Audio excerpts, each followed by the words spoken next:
अस्सलाम स्टूडेंट, आज हम प्रैक्टिकल स्टैंडर्ड के गैस पेपर 2024 के एमसीक्यूज मैथ्स के 9th क्लास के एमसीक्यूज सॉल्व करेंगे। सो स्टार्ट करते हैं क्वेश्चन नंबर 1 से। इसके अंदर हमारे पास क्या होता है, ये 15 मार्क्स का आपके पास क्वेश्चन होता है और आपके पास इसमें 15 एमसीक्यूज होते हैं। हर एमसीक्यूज के आपके पास 4 चॉइसेस होती हैं, ठीक है। तो आपको एक पिक करना होता है आंसर। सो सबसे पहले हमारे पास है ये वाला question, the real part of -2, ठीक है। अब इसके अंदर आपसे पूछा ये जा रहा है कि रियल पार्ट बताएं। तो रियल पार्ट का मतलब ये एक रियल पार्ट होगा और एक इमेजनरी पार्ट होता है, ठीक है। तो सबसे पहले आप इस चीज को समझ लें, ये होता है a प्लस आयोटा b, यानी जिसमें रियल और इमेजनरी या कॉम्प्लेक्स नंबर का जिक्र आ जाए उसे हम कहते हैं, ये इक्वेशन वहां खुल जाती है कॉन्जुगेट वगैरह वाली, ठीक है। जिसके अंदर एक जो पार्ट हमारे पास होता है ये वाला, ये कहलाता है रियल पार्ट, और ये वाला जो होता है जिसके साथ आयोटा लगा होता है यानी कि आई, इसे हम कहते हैं इमेजनरी पार्ट, ठीक है। इमेजनरी पार्ट कहते हैं। अब हमारे पास अगर कोई इक्वेशन इस तरह से लिखी हुई है -2 आयोटा या फिर 5 + 3 आयोटा, तब तो हमें कोई प्रॉब्लम नहीं होगी, हम सीधा सीधा आयोटा वाली चीज को इमेजनरी और सेकंड वाली को हम कह देंगे रियल चीज है। लेकिन अब इस कंडीशन में जहाँ पे आपको इस तरह का क्वेश्चन दिया हुआ है कि -2, 2 में से बताएं कि कौन सा पार्ट रियल है, तो इसके अंदर आपको क्या है, आपको ऑब्वियस सी बात है, ये पता है ये आपका क्या होता है ए और ये होता है आयोटा बी। तो ये जो है ये आपका रियल पार्ट है और ये जो है ये आपका इमेजनरी पार्ट है। तो आपने क्या, आपके पास रियल पार्ट क्या हो गया -2, तो हमें क्या दिया हुआ है ऑप्शन में, एक -2 दिया है, तो हम इसे लिख देंगे अपने आंसर में कि भाई -2 इसका आंसर है, ठीक है। उसके बाद हमारे पास क्वेश्चन नंबर 2 है। इसमें हमें पूछना है the base in the natural logarithm is, कि नेशनल लॉगरिथम के अंदर लॉग की बेस क्या होती है। तो इसके लिए सबसे पहले एक चीज डिफरेंस मैं आपको बता दूं, एक हमारे पास होता है कॉमन लॉगरिथम, ठीक है, और एक होता है हमारे पास नेचुरल लॉगरिथम। अगर नेचुरल की जगह वो एग्जाम में कॉमन पूछ लेते हैं तो आपको इसकी भी बेस क्लियर होगी, ठीक है। कॉमन लॉगरिथम में log 10 ऑफ x इस तरह लिखा जाता है, यानी कि हमेशा ये जो चीज होती है ये हमारी कहलाती है बेस, ठीक है, ये होती है बेस। तो कॉमन लॉगरिथम में बेस हमेशा किसके बराबर होती है, 10 के बराबर। और नेचुरल लॉगरिथम में log बेस जो होती है वो एक्सपोनेंट होती है इस तरीके से, यानी कि ये जो बेस होगी वो 10 नहीं होगी बल्कि ई होगी। बेस हमेशा ई के बराबर होगी, एक्सपोनेंशियल, और ई की ये इरेशनल नंबर है, इसकी वैल्यू कुछ 2.71 समथिंग करके कुछ ऐसी इसकी वैल्यू होती है, ठीक है। सो अब हमारे पास अच्छा इसको लिखने का एक तरीका ये होता है, या तो हम इसको इस तरह लिखते हैं log 10 ऑफ x, या फिर हम इसे इस तरह भी लिख सकते हैं log ऑफ x, ठीक है। लेकिन नेचुरल लॉगरिथम में हम इसको log e ऑफ x करके नहीं लिखते, बल्कि हम इसको लिखते हैं ln x करके लिखते हैं, सही। तो खैर अब यहाँ पे हमसे सवाल ये पूछा गया है base in the natural logarithm, कि नेचुरल लॉगरिथम में बेस क्या होती है, तो हमें पता है कि हमारे पास e होती है यानी एक्सपोनेंट। तो हमने आंसर, अब आप लिख देना उस आंसर को सर्कल कर दिया कि भाई e होती है, ठीक है। उसके बाद हमारे पास थर्ड क्वेश्चन है, if log 10 of x equals to 4 then x is equals to, के 4 ऑप्शंस दिए हैं, तो इसको हमें सॉल्व करना पड़ेगा किस तरीके से। सबसे पहले हमारे पास एक फॉर्मूला होता है, मतलब कि इनकी जनरल फॉर्म है, फॉर्मूला तो नहीं कहेंगे, इनकी जनरल फॉर्म है log a ऑफ, की जनरल फॉर्म में log a ऑफ, यहाँ पे आता है हमारे पास y is equals to x, और इसी के साथ इसकी वाइस वर्सा की क्या कहते हैं, एक्सपोनेंट की जो जनरल फॉर्म होती है वो होता है a of x is equals to y, यानी a की जो एक्सपोनेंट है वो x बन जाता है इक्वल्स टू y। अब हमें क्वेश्चन क्या दिया हुआ है, log, यहाँ पे क्या है log 10 x is equals to 4, ये हमें क्वेश्चन दिया हुआ है। सबसे पहले हम इसको किसमें कन्वर्ट करेंगे, इसके अंदर एक्सपोनेंट के फॉर्म में। तो यहाँ a क्या है, a यहाँ पे 10 है तो मैंने 10 लिख दिया, ठीक है। फिर यहाँ पे क्या है x, और इधर x क्या है 4 दिया हुआ है तो हमने 4 यहाँ लिख दिया। और अब यहाँ हमें y की जगह लिखनी है, तो y यहाँ पे क्या है x है, तो हमने y की जगह पे x लिख दिया। अब x इज इक्वल्स टू, ये हो गया 10 की पावर 4, और आपको पता है 10 की पावर 4 मीन्स 1 2 3 4 जीरो। सो हमारे पास 10,000 आंसर आ रहा है। तो यहाँ पे ऑप्शन में ये डी वाला ऑप्शन है, तो हम इस पे सर्कल कर दिया कि भाई ये हमारा क्या हो गया आंसर, सही है। उसके बाद हमारे पास क्वेश्चन नंबर 4 है, the factors of a square plus 2a minus 24 are, कि ये हमें एक टर्म दी हुई है a स्क्वायर प्लस का 2a माइनस का 24, ये फैक्टर्स किसके हैं ये। तो आपने, अच्छा आपको नीचे ऑप्शन दिए हुए हैं, सबसे पहले यहाँ a+4 a-6 a-4 a+6 इस तरीके से करके, ठीक है। तो अब हमारे पास बहुत सिंपल सी चीज है, एक आप यहाँ पे अगर गौर करो तो हमें यहाँ पे 24 मिल रहा है, और आपको ऑप्शंस में क्या दिया हुआ है, a+4 a-6 a+a-4 a+6, और बाकी जो ऑप्शन है हम इसलिए नहीं ले रहे क्योंकि देखो अगर हम इसे इससे मल्टीप्लाई करेंगे तो ये 24 आंसर बन रहा है हमारा, तो हम ऐसे ही ऑप्शन को लेके चले, यानी देख के भी एक विजुअलाइजेशन हो जाती है भाई क्या हो रहा है क्या नहीं हो रहा है। खैर हम पहले वाले ऑप्शन की तरफ जाते हैं, तो मैं हटा दूं यहाँ पे, अगर आपको ऐसे नहीं समझ आ रहा तो हम पहले ऑप्शन की तरफ जाते हैं। यहाँ पे दिया हुआ है फर्स्ट ऑप्शन है a+4 a-6। अब इसे आप सिंप्लीफाई करो, तो सिंप्लीफाई करने का इजी तरीका है, जैसे आपको पता है ये इससे मल्टीप्लाई होगा और इससे भी मल्टीप्लाई होगा, सिमिलरली ये इससे भी मल्टीप्लाई होगा और इससे भी मल्टीप्लाई होगा। तो ये क्या हो जाएगा a स्क्वायर, ये क्या हो जाएगा माइनस का 6 से, फिर ये से मल्टीप्लाई होगा तो हो जाएगा +4a, फिर ये प्लस माइनस माइनस 6 4 24 हो जाएगा, ठीक है। सो हम जब इसे सिंप्लीफाई करेंगे तो ये हो जाएगा a square minus 2a minus का 24। अब हमारे पास ये भी है, ये भी -24 भी ठीक है, पर यहाँ +2 आ रहे हो या -2a, तो ये मैच नहीं करेगा, इसका मतलब ये तो ऑप्शन हमारा नहीं है। अब हम दूसरा ऑप्शन ट्राई करेंगे। दूसरा ऑप्शन हमारे पास क्या है, a-4 और a+6, ठीक है। तो ये क्या हो जाएगा, मल्टीप्लाई होकर ये हो जाएगा a स्क्वायर, ये हो जाएगा प्लस का 6a, फिर ये हो जाएगा माइनस का 4a, और ये हो जाएगा माइनस प्लस माइनस 6 4 24। अब ये क्या हो गया, a square plus 6 minus 4a क्या हो जाएगा, प्लस का 2a, और ये -24 एज इट इज आ गया। सो ए स्क्वायर मैच हो रहा है 2a मैच हो रहा है -24 तो इसका मतलब क्या है कि इस चीज के जो फैक्टर्स थे वो यही है। तो हमारे पास सेकंड वाले का आंसर आ गया कि भाई ये है इसके फैक्टर। ठीक है, उसके बाद हमारे पास क्वेश्चन नंबर 5 है, पहले मैं इसको रिमूव कर दूं। क्वेश्चन नंबर 5 में आपसे पूछा जा रहा है एलसीएम ऑफ 2y + 3z की पावर 5 एंड सेम वही चीज है इसकी पावर क्यूब। तो इसमें आंसर क्या होगा, इसमें किसके एलसीएम इसका क्या निकलेगा इनका। तो देखो भाई एलसीएम निकालने का सबसे आसान तरीका ये कि एलसीएम क्या होता है, common factors into uncommon factors. ये हमारे पास एलसीएम इस तरीके से निकलता है। ठीक है, कॉमन फैक्टर्स और अनकॉमन फैक्टर्स बराबर होते हैं एलसीएम के। तो सबसे पहले आपके अगर आपके पास तरह का कोई क्वेश्चन आ रहा है तो इसकी शॉर्ट ट्रिक ये होती है कि जो हमारे पास जिस चीज की पावर ज्यादा है ना वही चीज हमारा आंसर होती है। ठीक है, सो ये एक शॉर्ट ट्रिक है, बट आप इसकी तरफ ऐसे मत जाएगा क्योंकि इसमें बहुत दफा गड़बड़ भी हो सकती है। तो मैं आपको दूसरा तरीका बता दूं। अब जैसे ये चीज हमारे पास लिखी है 2y + 3z की पावर 5, तो मैं इसे ब्रेक कर देती हूँ। ठीक है, मैं इसको एक एक पावर में लिखती हूँ, यानी कि 2y + 3z, क्योंकि मुझे कॉमन और अनकॉमन फैक्टर्स निकालने हैं तो मैं इनको अलग अलग करके लिख रही हूँ 2y + 3z। इसी तरीके से मैं इसको 5 टाइम्स लिख देती हूँ। 5 टाइम्स मैंने इसे क्यों लिखा है, क्योंकि 1 1 1 1 1 इन सबकी पावर 1 1 है और बेसिस सेम हो तो पावर्स क्या हो जाती हैं, ऐड हो जाती हैं। तो हमारी ये सबकी बेसिस सेम है 1 + 1 + 1 करके, तो ये इसी के बराबर आएगा। ठीक है, उसके बाद हम ये वाली जो चीज़ है इसको भी ऐसे ही लिख देते हैं 2y + 3z की पावर क्यूब को हम 3 टाइम्स लिख देते हैं। सो मैंने क्या किया, इसको 3 टाइम्स लिख दिया। इसकी भी पावर 1 1 है सबकी, मतलब मैं आपको ऐसे शो करके दिखा रही हूँ, आपको लिखने की भले जरूरत नहीं है। सो अब आपके पास क्या हो गया, अब हम इसमें से कॉमन फैक्टर्स निकालेंगे। सबसे पहले हम कॉमन फैक्टर्स ले लेते हैं। इन दोनों में ये यहाँ पे सेम है, यहाँ पे सेम है, तो ये कॉमन हो गया, तो हम इसको एक दफा लिख लेंगे 2y + 3z। ठीक है, फिर यहाँ पे ये कॉमन है, यहाँ कॉमन, यहाँ पे भी वही सेम टू सेम चीज है सब कुछ, तो हमने यहाँ ले लिया 2y + 3z, ये भी कॉमन आ गया। ये यहाँ पे कॉमन है, यहाँ पे कॉमन है, तो ये यहाँ पे भी आ गया 2y + 3z। ठीक है, अच्छा अब ये किसके बराबर हो गया, इनकी बेसिस सेम है, ये सब बेसिस सेम है, तो इनकी पावर क्या हो जाएंगी, ऐड हो जाएंगी 1 + 1 + 1 करके, तो ये हो गया 2y + 3z की पावर क्यूब। ठीक है, अब हम निकालेंगे अनकॉमन फैक्टर। ठीक है, अब हम अनकॉमन फैक्टर निकालेंगे। अनकॉमन क्या बचा, एक ये है 2y + 3z और एक ये वाला बचा है 2y + 3z। ठीक है, इसको भी हम सिंप्लीफाई कर लेंगे, तो बेसिस सेम है, पावर क्या हो जाएंगी, ऐड, तो ये बन गया 2y + 3z का स्क्वायर। ठीक है, और एलसीएम किसके बराबर होता है, common factor into uncommon factor के। ठीक है, कॉमन फैक्टर क्या आया है हमारे पास, ये 2y + 3z का क्यूब इंटू अनकॉमन फैक्टर क्या आया है, ये 2y + 3z का स्क्वायर। तो बेसिस इनकी सेम है, पावर क्या हो जाएगी, ऐड हो जाएगी, तो ये क्या है 3 + 2 कितना हो जाता है 5, तो ये बेसिस सेम, ये बेस कहलाती है जो नीचे होती है, और ये पावर्स होती है, तो पावर्स ऐड हो गई 3 + 2 = 5, तो ये मेरा आंसर है। अब आप ऑप्शंस में देखो, यहाँ आपको कहाँ आंसर मिल रहा है, ये रहा 2y + 3z की पावर 5, तो ये हमारा आंसर हो गया। ठीक है, उसके बाद हमारे पास क्वेश्चन नंबर 6 है, पहले मैं इसे रिमूव कर दूं। अच्छा, एलसीएम के अंदर जैसे मैंने आपको बोला था, देखो आंसर वही लास्ट में एट द एंड वही आया कि जिनकी पावर हाई होती है वही बन रहे होते हैं एट द एंड आपके आंसर में। इसकी आपको एक और एग्जांपल बता सकती हूँ एलसीएम के तरीके से। अब मैं आपको एक ऐसी रफ एग्जांपल दे रही हूँ कि अगर आपके पास कोई ऐसा क्वेश्चन आता है, फाइंड एलसीएम ऑफ 27 a की पावर 4 b की पावर 2 c की पावर 3 एंड 9 a की पावर 2 b की पावर 5 c की पावर 10। तो ये जो हमारे पास ये चीज है ना, अगर एमसीक्यूज के तौर पे मैंने जब आंसर आएगा तब तो आपको इसको पूरा सॉल्व करके दिखाना पड़ेगा, बट एमसीक्यूज के हवाले से मैं आपको बता दूं, इसमें a की पावर इन दोनों में किसकी हाई है, ऊपर वाले की a4। ठीक है, तो a4 लिख देना, b2 और ये क्या है b5, तो किसकी पावर हाई है b5 की, तो हमने b5 लिख देना, और c की पावर 3 c की पावर 10, तो इसमें किसकी पावर हाई है c की पावर 10। ठीक है, तो हम इस तरीके से करके इसको आप लिख दोगे तो आपके लिए ये आपका एट द एंड आंसर भी यही निकलना है। और बाकी रही इसकी बात 27 और 9 की, तो इनको आपको जो है ब्रेक करके लिखना पड़ेगा, यानी इस फॉर्म में 3 3 9 9 3 27 और 3 3 9। तो इसमें से कॉमन क्या आ रही है, दो कॉमन आ रहे हैं इक्वल्स टू 9, और ये अनकॉमन है। ठीक है, तो 9 × 3 9 3 27। तब भी अगर आप देखो तो ये बड़ा वाला जो नंबर है वही आ रहा है, लेकिन नंबर्स को आप इस तरह ब्रेक करके लिखो तो आसान, अच्छी बात है। वेरिएबल्स के लिए आप ये वाला रूल अप्लाई कर सकते हो कि जो वेरिएबल्स में जिनकी पावर हाई हो वही डायरेक्ट आप उसको एज्यूम कर सकते हो, क्योंकि एलसीएम कहता है ये कि कॉमन और अनकॉमन फैक्टर्स का वो प्रोडक्ट होता है। ठीक है, तो आई होप आपको मेरा पॉइंट क्लियर, मैं अपना पॉइंट क्लियर कर पाई होंगी, आपको समझ आ गया होगा। सो हम क्वेश्चन नंबर 6 की तरफ मूव करते हैं। अच्छा, सो क्वेश्चन नंबर 6 में आपसे बोला जा रहा है the solution set of 5y over 5 नहीं सॉरी यहाँ पे 3 है इक्वल टू 5 इज, कि सॉल्यूशन सेट ऑफ इसका क्या होगा। तो सबसे पहली चीज तो ये है, आपने 5y है, आपने यहाँ पे आपको 5 दिख रहा है, आप 3 × 5 कर देंगे। जैसा कि आपको पता है कि इक्वल्स टू की उस तरफ कुछ चीज यहाँ डिवाइड हो रही है तो वहाँ मल्टीप्लाई हो जाएगी।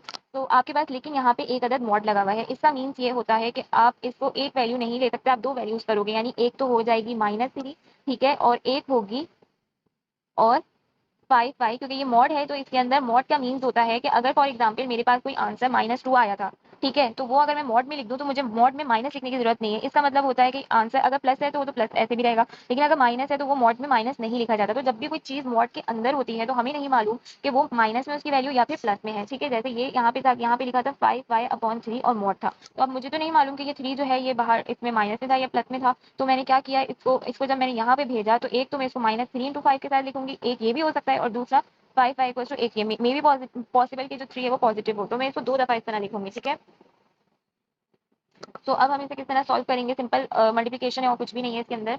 अब ये क्या हो जाएगा 5y इक्वल्स टू -15 और दूसरी साइड पे क्या हो जाएगा सेम टू सेम ये हो जाएगा +15, y इधर रहा डिवाइड कर दिया यहाँ पे और सिमिलरली यहाँ y इक्वल्स टू 15/5। दोनों के आंसर सेम जाएंगे, सिर्फ किसका फर्क होगा साइन का, 5 5 5 15। तो y के दो प्रोडक्ट बन रहे हैं, एक हमारे मतलब दो बन रहे हैं आंसर, एक बन रहा है -3 और दूसरा बन रहा है 3। ठीक है, तो ये मेरा आंसर है। अब हम अपने ऑप्शन में देखें तो यहाँ पे एक आंसर ऑप्शन सी आ रहा है -3 और 3 का पेयर बना हुआ, तो हमारा ये आंसर नंबर 6 का सी है, ऑप्शन सी। ठीक है, उसके बाद है question number 7। The two coordinates axis intersect at an angle of, बोल रहे हैं कि दो कोऑर्डिनेट एक्सिस इंटरसेक्ट करते हैं कौन से एंगल पे, 45 90 180 या 270।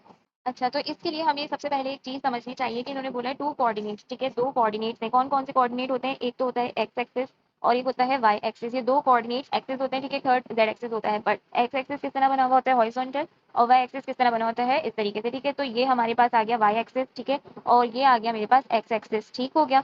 अब ये दोनों जो है ये कहाँ पे लाई कर रहे हैं, ये कहाँ इंटरसेक्ट हो रहे हैं, यानी ये जो चीज है मेरी जो मैं आपको समझाना चाह रही हूँ, ये क्या है, मेरा एक एक्सिस है और ये जो है ये मेरा क्या है दूसरा एक्सिस है, सॉरी ये मेरा दूसरा एक्सिस है। और ये कहाँ पे लाई कर रहे हैं, कहाँ मीट कर रहे हैं, इंटरसेक्ट कर रहे हैं एक दूसरे से, ये ओरिजिन पे कर रहे हैं, यानी इस पे, सही है ना, ये जो पॉइंट है इसके लिए भी इस हिसाब से भी जीरो है और इस हिसाब से भी जीरो है। तो ये कहाँ मीट कर रहे हैं, इंटरसेक्ट कर रहे हैं, मिल कहाँ रहे हैं एक दूसरे से, इस पॉइंट पे मिल रहे हैं। ठीक है, और आप सबको पता है कि ये जो एंगल है ये किस चीज के बराबर होता है, 90 डिग्री के बराबर होता है। ठीक है, परपेंडिकुलर है एक दूसरे के ऊपर 90 डिग्री। तो मेरे पास ये कहाँ पे दो कोऑर्डिनेट एक्सिस कहाँ इंटरसेक्ट कर रहे हैं, एंगल ऑफ 90 डिग्री। ठीक है, फिर उसके बाद हमारे पास क्वेश्चन नंबर 8 है। द थोड़ा सा नीचे करती हूँ।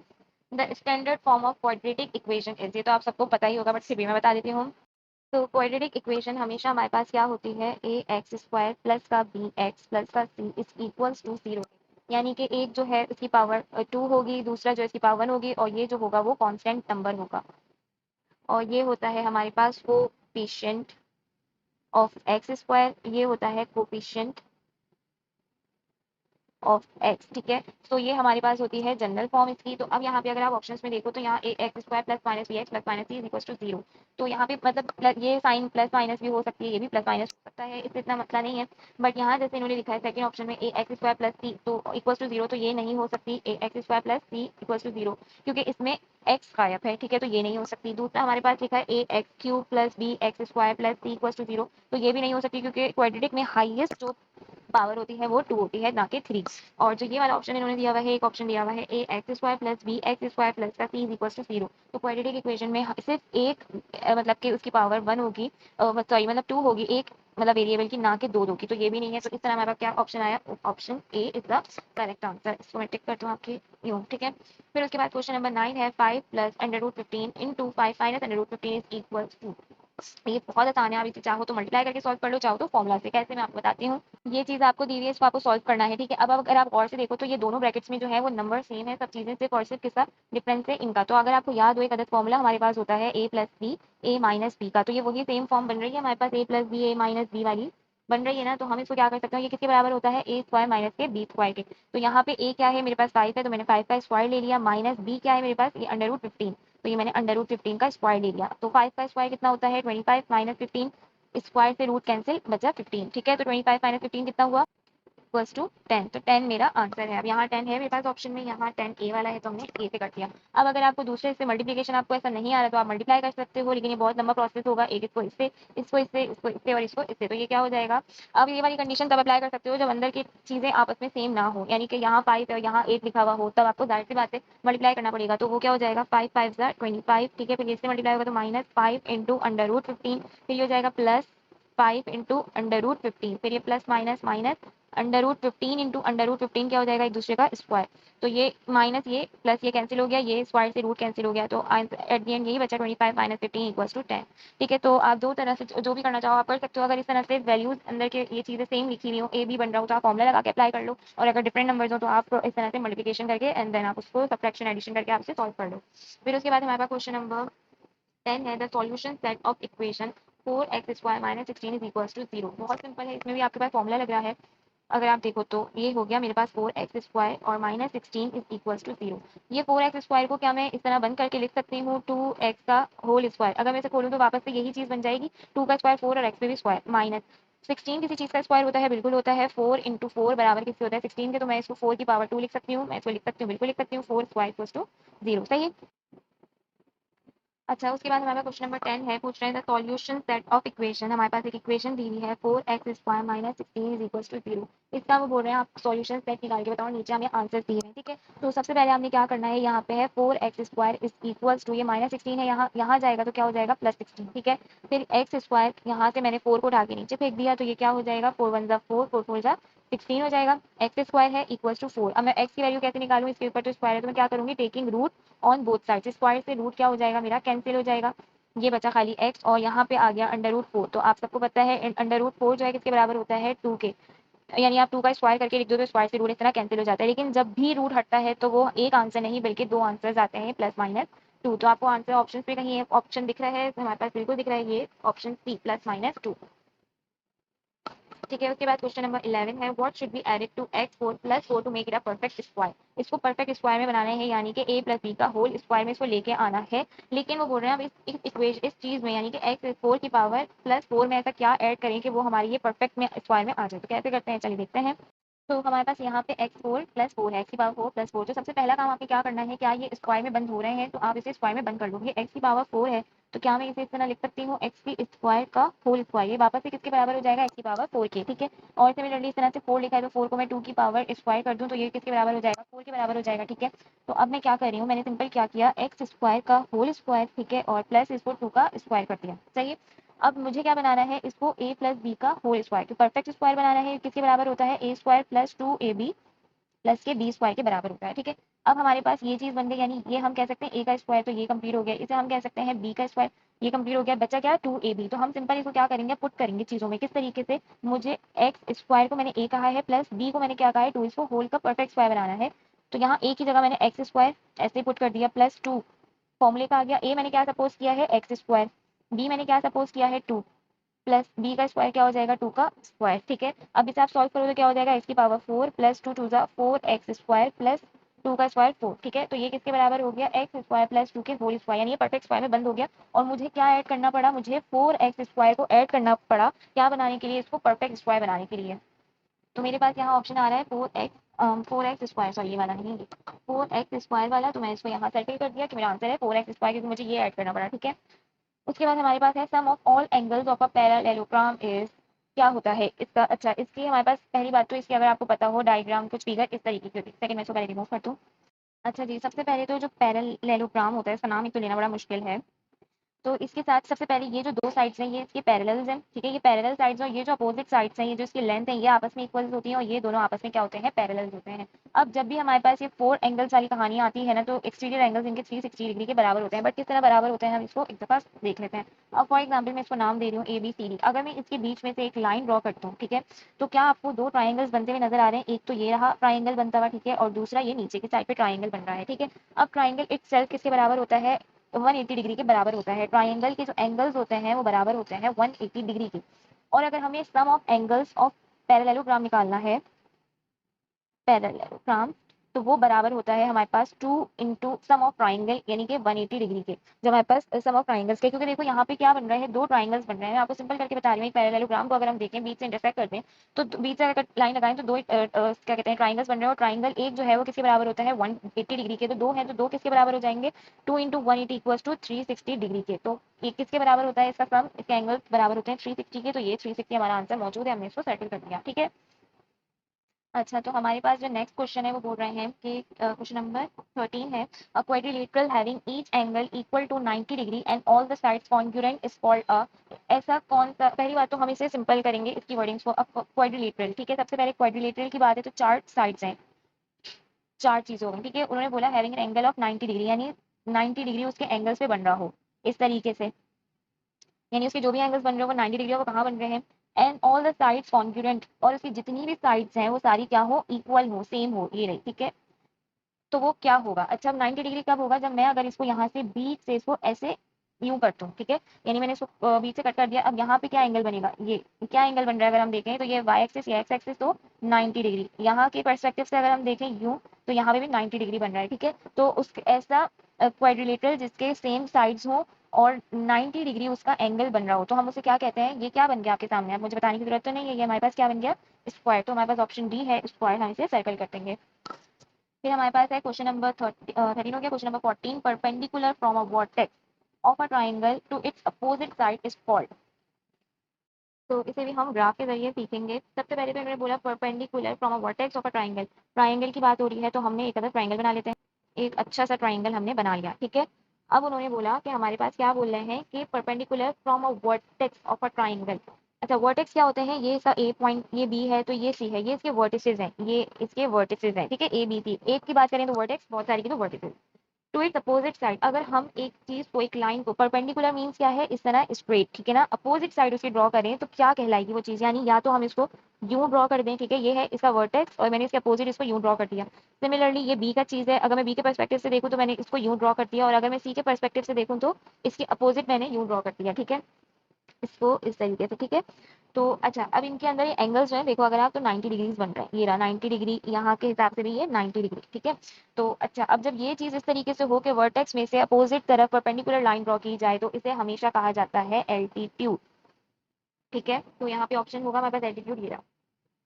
जब भी हम अगर कोई लाइन, कोई परपेंडिकुलर किसी वर्टेक्स की ट्राइंगल से ड्रॉ करें अपोजिट साइड पे तो वो उसका कहलाता है एल्टीट्यूड, ठीक है। तो ये हमारा आ गया एल्टीट्यूड, इसका आंसर आया होगा, आपको समझ आ गया होगा। इसके वर्टेक्स क्या है? वर्टिसेस ये 3 पॉइंट्स, और ए की बात करें तो वर्टेक्स उसके, उससे अपोजिट सीधी सीधी हमने परपेंडिकुलर ड्रॉ कर दी। परपेंडिकुलर क्या होती है? सीधा ऐसे ही होता है ना, यूं ड्रॉ कर देना।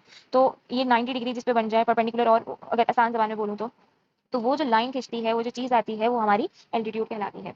अच्छा, उसके बाद हमारे पास लास्ट है question number 15। If A 3,0 and B 0,3 are any 2 points in the plane then A B mod equals to, क्या होगा? 6 यूनिट्स होगा, 6/2 यूनिट्स, 3/2 यूनिट्स या 2/3 यूनिट्स। इसको हमें सॉल्व करना पड़ेगा।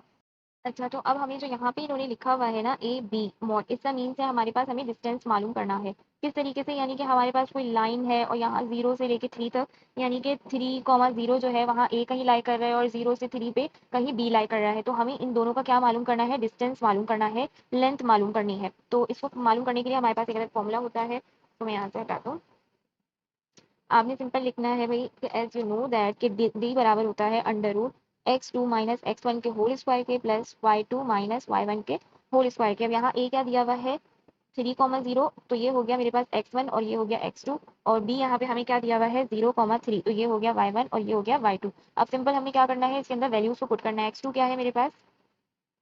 x2 है 0 माइनस x1 क्या है? 3 का स्क्वायर कर दिया, ठीक है, प्लस y2 क्या है? y2 है मेरे पास 3 माइनस y1 क्या है? y1 है 0 का स्क्वायर कर दिया। तो मेरे पास क्या हो गया? 0 माइनस 3 का whole square plus 3 minus 0 equals to 3 का स्क्वायर। तो ये स्क्वायर, अगर स्क्वायर के अंदर नेगेटिव साइन है तो वो पॉजिटिव हो जाती है, आपको पता ही होगा। 3 का स्क्वायर क्या होता है? 9 प्लस 3 का स्क्वायर 9, अंदर क्या बच गया? 9 प्लस 9 18।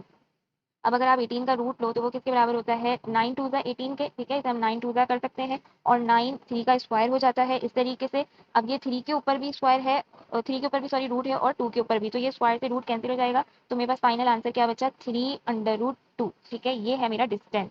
तो यहाँ हम ऑप्शन में देखेंगे, हमारे पास कहीं है, बिल्कुल है, ये 3/√2 यूनिट्स, ऑप्शन सी। तो ये हमारा करेक्ट आंसर है कि इतना इन दोनों के बीच में डिस्टेंस है, अगर ये 2 पॉइंट्स किसी प्लेन पे, किसी लाइन पे लाई कर रहे हैं तो, ठीक है। आई होप आपको अच्छे से समझ आए होंगे ये एमसीक्यूज के, ये हमने किस तरह से सॉल्व किए हैं और आपको एग्जाम में हेल्प करें।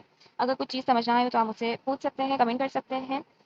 तब तक के लिए थैंक यू, अल्लाह हाफिज़। और प्लीज़ अगर वीडियो अच्छी लगी तो लाइक शेयर सब्सक्राइब करते हैं। अल्लाह हाफिज़।